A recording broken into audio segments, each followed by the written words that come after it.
বিস্কুটের মধ্যে ডিম মেশান আর দেখুন কত মজাদার একটি খাবার তৈরি হয়। আপনি অবাক হয়ে যাবেন।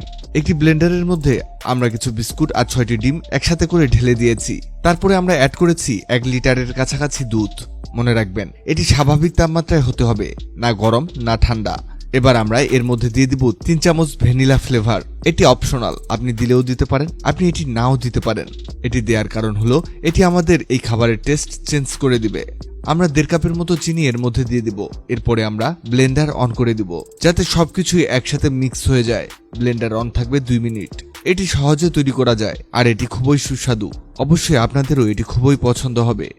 2 মিনিট পরে আমি ব্লেন্ডার অফ করে ঢাকনা খুলে দেখাচ্ছি। দেখুন, পরবর্তী স্টেপে একটি পাত্রে 4 চামচ চিনি নিয়ে নিব এবং এটিকে অনবরত নাড়তে থাকব যতক্ষণ না এটি গলে গিয়ে শিরা হয়ে যায়। এটি শিরা হোক ততক্ষণে আপনারা কমেন্ট করুন আপনি পৃথিবীর কোন প্রান্ত থেকে ভিডিওটি দেখছেন। আগের ভিডিওতে কমেন্ট করেছেন মুন্সিগঞ্জ থেকে জান্নাতুল ফেরদৌস, ঠাকুরগাঁও থেকে নীরব। আপনারা যারা কমেন্ট করেছেন আপনাদেরকে ধন্যবাদ। এরপরে আমাদের এই শিরাটিকে পাত্রের চারদিকে ছড়িয়ে দিতে হবে। যেভাবে আমি করছি ঠিক সেভাবেই করবেন। এটি চারদিকে ছড়িয়ে গেলে আমরা 5 মিনিট এটিকে ঠান্ডা করব। ঠান্ডা হওয়ার পরে আমরা ব্লেন্ডার থেকে মিক্সারটি এখানে ঢেলে দিব। যখন এই মিক্সারটি ঢেলে দেওয়া কমপ্লিট হবে এটিকে ফয়েল পেপার দিয়ে ঢেকে দিতে হবে। এদিকে আমরা একটি কড়াইয়ে গরম পানি করেছি। এখন এই মিক্সারের পাত্রটিকে এই পানির মধ্যে বসিয়ে দিব। এবার এটিকে ঢাকনা দিয়ে ঢেকে দিব। আমাদের এটিকে 50 থেকে 55 মিনিট রান্না করতে হবে।